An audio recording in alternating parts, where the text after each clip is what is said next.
आज हम लोग पढ़ेंगे आजमा के ऊपर में। अभी विंटर सीजन आ रहा है, आजमा पेशेंट में बहुत ज़्यादा मिलेगा, तो अच्छे से इसको समझो और डेली प्रैक्टिस पर इसको उतारो आप लोग, ठीक है। तो आजमा क्या है पहले ये समझ लो। आजमा is a chronic lung disease affecting people of all ages. कोई भी एज का सबको इफेक्ट होता है, बचपन से लेकर बूढ़े तक। It is cause by inflammation and muscles tightening around the always which makes it harder to breathe. Symptoms can include coughing, wheezing, shortness of breath and chest tightness.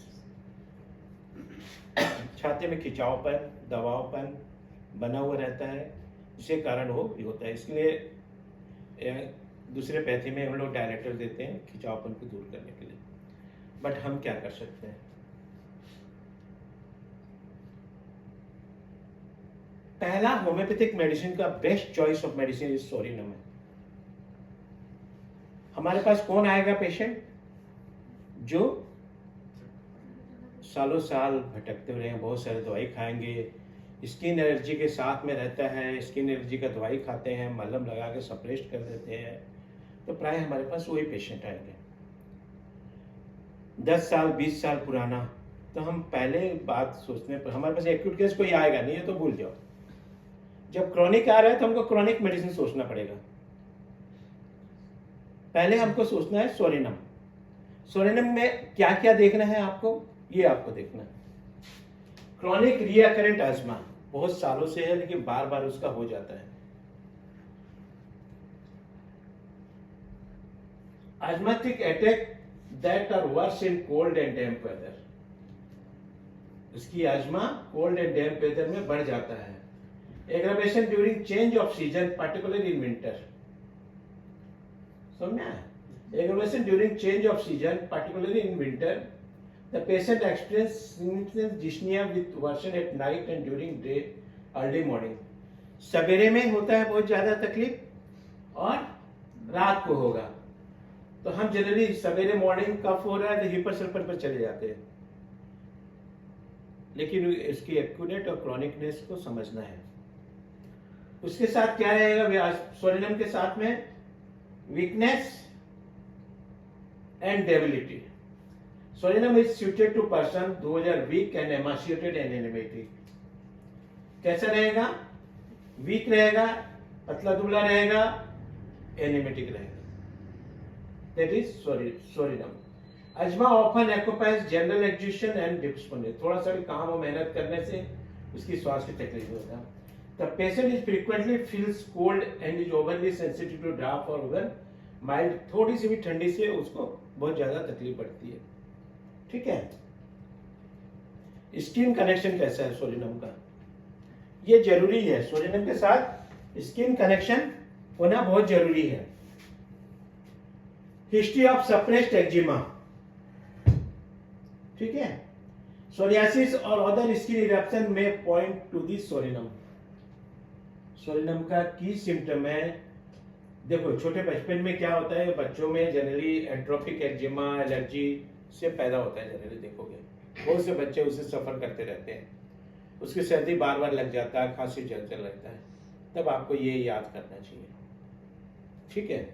और एट्रोपिक एक्जिमा के इलाज करा के स्टेरॉइड दे करके हैरान हो जाते हैं और ठीक होता नहीं है, और ठीक हो भी गया तो अजमा और ब्रोंकियल अजमा से सफर करते रहता है। ऑन दैट टाइम आपको रिमेंबर होना चाहिए सोरिनम के बारे में। उसका ब्रीथलेसनेस कैसे रहेगा? Shortness of breath, worse with even slight exertion. Expectation में भी scanty, profuse and foul smelling. इसका प्रोफ्यूज एंड फॉल स्मेलिंग रहेगा। Cough. Asthma often comes with sensation of suffocation and anxiety. अब मेंटल सिम्टम कैसे रहेगा? Hopeless, despair and fear of never getting better, उस कभी मैं ठीक होऊंगा नहीं, are characteristics of the Psorinum patient. ये याद रहे। पेशेंट में बोला आजमा तो बहुत दिन से होता है, कभी बोलता आजमा तो है बहुत दिनों से, छोड़ो इसको, दूसरी चीज के बारे, पैर दर्द दे रहा है, वो दे रहा है, उस पर बोलो, लेकिन वो बात उसका श्वास का प्रॉब्लम बहुत ज्यादा है, अब वो तंग हो गया है, निराश हो गया है, ठीक होने की कोई आसार नहीं है, तब आपको सोरिनम याद करना है। डोज और पोटेंसी क्या यूज करना चाहिए? आप 30 और 200 यूज कर सकते हैं। फ्रीक्वेंट डोजेज में ever 1 dose every 7 to 10 days में वीकली और मंथली यूज कर सकते हैं। दे करके आप ऑब्जर्व में कर सकते हो। Higher potency like 1 m 10 m may be considered under guidance of experience, और सोडियम 0/1 0/10 और मोर देन यू कैन आप प्रेस्क्राइब करके जा सकते हो। Sodium is the best given when no acute symptom predominant as if you work deeply to address the underlying causes। कुछ cause नहीं है लेकिन हिस्ट्री है, आप उसको यूज कर सकते हो। अब आया, अब सोडियम से छुटकारा मिला तो अब क्या जाएंगे हम। अब आया लक्षण वाइज और मेडिसिन वाइज, तो उसके बाद आते हैं एंटीम टार्ट की हालात को समझो। Asthma of the children and old people, great rattling of mucus in the chest with inability to expectorate. When the patient cough, it seems there is a large collection of mucus in the bronchi, but nothing comes out. Relief from the expectoration. एंटीम tart का कफ बहुत ज्यादा रहता है परंतु निकलता नहीं है, परंतु अगर निकलता है तो उसको रिलीफ मिलेगा। तो एक एक मेडिसिन को अच्छे से समझो। एंटीम टार्ट आपको आजमा में कब देना है, ठीक है। एंटीम टार्ट क्लियर हुआ। कब निकलेगा नहीं, बहुत ज्यादा गड़गड़ाहट रहेगी, और लेकिन बट अगर निकल जाता है, समाप्त अगर कभी कभी निकल जाता है तो उसको बहुत रिलीफ मिलता है। That is एंटीम tart. Arsenic album asthma में एक बहुत मूल्यवान मेडिसिन के रूप में जाना जाता है। A valuable remedy in asthma, whether acute or chronic. Great operation of breathing must spring out the bed at night, especially after midnight. Unable to lie down for fear of suffocation, बहुत डरा हुआ रहेगा। Must sit up bent forwards, feeling as if dust is being inhaled. Great anxiety and restless asthma from suppressed itch. Asthma is also suppressed from itch. चाहे नया हो या पुराना हो, सांस लेने में अत्यधिक परेशानी, रात में बिस्तर से उठ पड़ना है, विशेषकर आधी रात के बाद में दम घुटने लगता है, डर के मारे लेटने में असमर्थ होता है, आगे की ओर झुक के बैठा रहता है, ऐसा महसूस होता है कि धूल अंदर जा रही है, बड़ी चिंता और बेचैनी और दबी हुई खुजली के बाद दमा होना। क्लियर हुआ आर्सेनिक। अब आया हिपरसेल्फ। कब देना Hepar sulph? Anxious, wheezing, moist breathing, worse in dry cold air, better in damp, wheezing और purring sound in the chest. देखो, अगर डैम्प में जाता है तो वो ठीक रहता है, ड्राई ठंडा एयर में बढ़ जाता है। ये इसका खासियत है हिपरसल्फर का। लेकिन हम लोग क्या था, जैसे ठंडा हुआ है, थोड़ी सी भी ठंडी हुई उसको दे देते हैं, ठंडी से बढ़ रहा है हिपरसल्फर। नहीं, अगर डैम्प जगह पर जाता है और उसे अच्छा लगता है तो then you go for this one.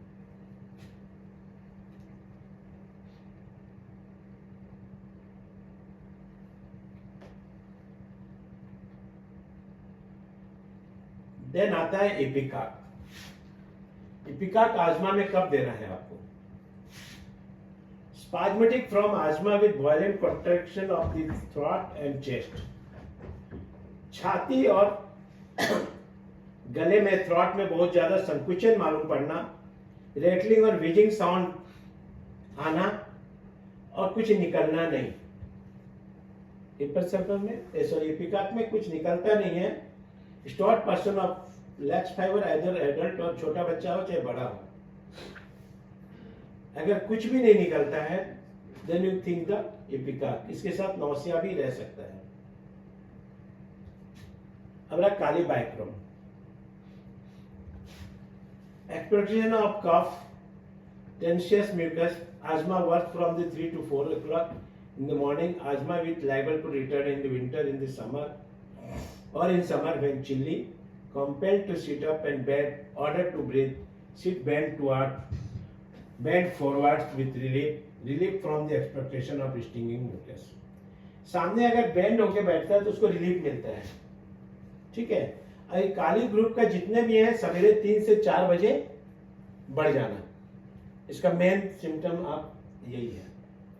Kali car भी सेम है। asthma and cough will worse from 3 to 4 a.m. Have to sit bent forward to breathe during the attack. Resting head on the knees. पूरे सिर को घुटने पर लगा देता है, उसको रिलीफ मिलता है। अजमा रिलीफ बाय रॉकिंग, हिलाने डुलाने से उसको अजमा में रिलीफ मिलता है। क्लियर हुआ? अब है lachesis. The patient arises from sleep from asthmatic attack. श्वास के कारण रात में वो उठ जाएगा। Cannot bear anything around the throat and chest. Finally, cough of large quantity of watery welcome relief. Worse after meal, after talking, from moving arms, from touching throat, and better sitting in bed. इसका main thing गले और छाती में कभी भी tight वो पसंद नहीं है उसको, लेकोसिस को। उसको मालूम पड़ेगा और हमेशा दमा के दौरान नींद में जग जाता है। गले और छाती के आसपास कुछ भी सहन नहीं कर सकता। बड़ी मात्रा में पानी जैसा कफ खांसी के साथ निकल जाता है और राहत मिलती है। भोजन के बाद में बदतर हो जाती है। बातचीत के बाद हाथ हिलाने से, गले को छूने से, आगे की ओर झुककर बैठने से बेहतर होता है। Lobelia inflator, extreme difficulty in breathing, श्वास लेने में बहुत कष्ट होना। Caused by constriction of chest, a funny pricking sensation all over, even to fingers and toes, marked sensation of emptiness in stomach, sensation of lump pressing out to the zone. उसके छाती में इतना सिकुड़ावपन रहेगा, सांस लेने में बहुत कठिनाई होता है। उसको एक सिम्टम मालूम पड़ेगा, गले में कोई गोल जैसा गांठ जैसा अटका हुआ है और उसको सांस लेने में तकलीफ दे रहा है। हमेशा उसको मालूम पड़ेगा गला में कोई घुसा हुआ है, कोई गांठ जैसा हो गया जो कि मेरे को खांसी लेने में तकलीफ। दैट इज दी लोबेलिया का पहचानने का तरीका है। Natrum sulph, on a psychotic basis, often inherited extreme sensitiveness to dampness, wetting, bathing of any other damp influence, asthma of malarial district, attack of frequently occur about 5 a.m. In damp air, rainy weather, awake with asthma, great rattling and wheezing with copious expectation of the cranius, purulent sputum, looseness of the bowel at each attack.